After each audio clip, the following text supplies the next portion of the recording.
Horror कहानियाँ TV. अगली मौत किसकी? संजीव अपने दोस्तों राघव और प्रतीक के साथ बियर बार में बैठकर बियर पी रहा था। संजीव आज बहुत खुश लग रहा था। अरे यार, आज की पार्टी में तो मजा आ गया।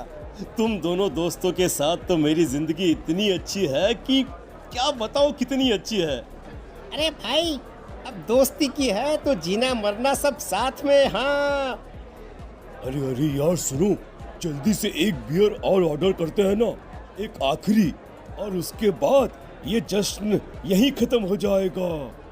अरे हाँ, क्यों नहीं। वेटर, जल्दी से 2 बियर की बोतल लेकर आओ। आज मेरे दोस्तों को जश्न मनाना है, क्यों? इतने में वहां पर एक बहुत सुंदर लड़की छोटे छोटे कपड़े पहनकर हाथ में बियर की बोतल लेकर उसके पास आती है।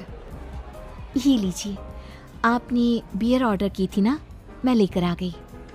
क्या बात है यार, इस बार की वेटर तो बड़ी सुंदर है। अब बियर लेकर आई हो तो अपने हाथों से ही पिला दो ना। हाँ, क्यों नहीं, जैसा आप बोलोगे मैं वैसा ही करूँगी।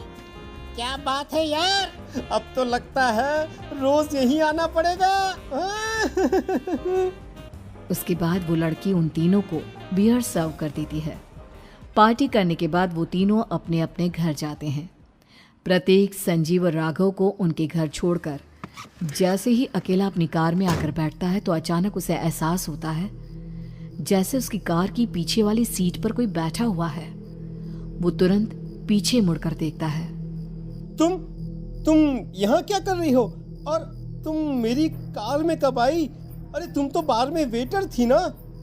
बस ऐसे ही मेरा दिल कर रहा था आपके साथ आपके घर चलने का, इसलिए मैं आपके साथ चली आई। अरे लेकिन तुम मेरी कार में आई कब? अभी कुछ देर पहले तो यहाँ पर मेरे दोस्त बैठे हुए थे। प्रतीक के इतना बोलते ही उस लड़के का चेहरा खतरनाक तरीके से बदल जाता है। उसकी आंखें पत्थर की तरह सफेद और पूरे शरीर पर नीली नीली नसें उभर आती है। गाड़ी चलाओ, पूरी स्पीड में चलाओ, और अगर तुमने गाड़ी रोकने की कोशिश भी की तो मुझसे बुरा कोई नहीं होगा।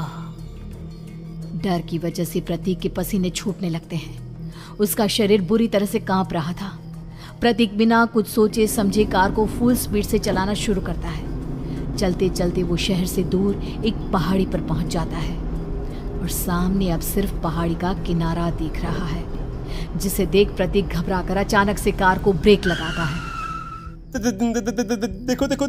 देखो, मुझे छोड़ दो मुझे। अगर मैंने गाड़ी जरा सी भी आगे बढ़ाई तो हम दोनों नीचे गिरकर मर जाएंगे। ये तो तुम्हें पहले सोचना चाहिए था ना। अब कुछ नहीं हो सकता।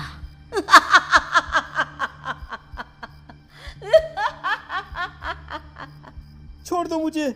नहीं, प्लीज मुझे छोड़ दो। प्लीज मुझे जाने दो। छोड़ दो मुझे।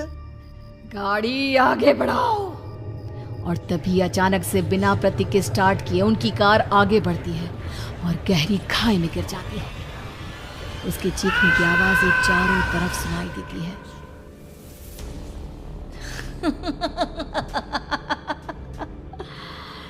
तुझे मारकर मेरे कलेजे में जल रही आग को थोड़ी शांति तो मिल गई, लेकिन अभी ये कहानी खत्म नहीं हुई। और फिर अगले दिन राघव और संजीव को पता चलता है कि प्रतीक की पहाड़ी से नीचे गिरकर मौत हो गई।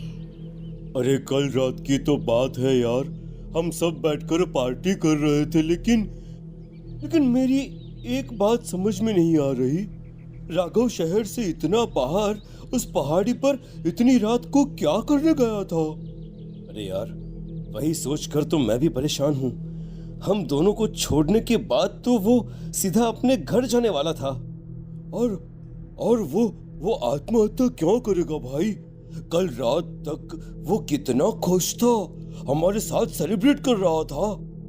हाँ, लेकिन पुलिस ने तो यही कहा है कि प्रतीक ने अपनी कार को जानबूझकर पहाड़ी से नीचे गिरा दिया और आत्महत्या कर ली। अरे यार, संजीव, मेरी तो कुछ भी समझ में नहीं आ रहा है। चल ठीक है, अब मैं अपने घर जाता हूँ। Okay, bye.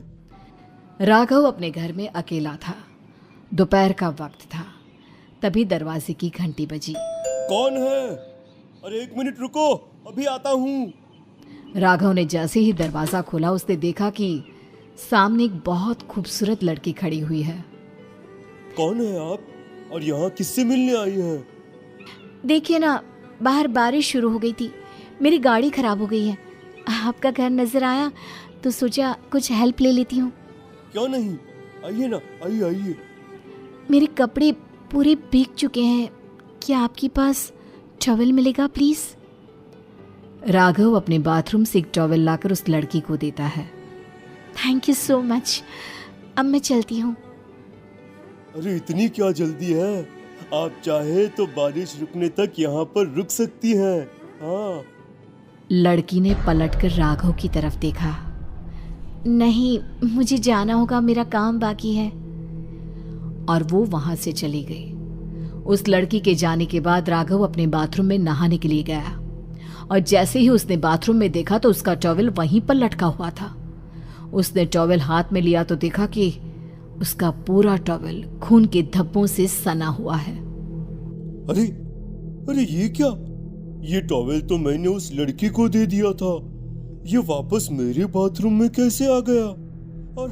और इस पर ये खून के धब्बे कहां से आ गए? राघव ने आईने में देखा तो उसकी गर्दन पर एक बड़ा सा चाकू का कट लगा हुआ था जिससे खून बह रहा था, जिसे देख राघव के होश उड़ गए। हाँ, अरे ये क्या?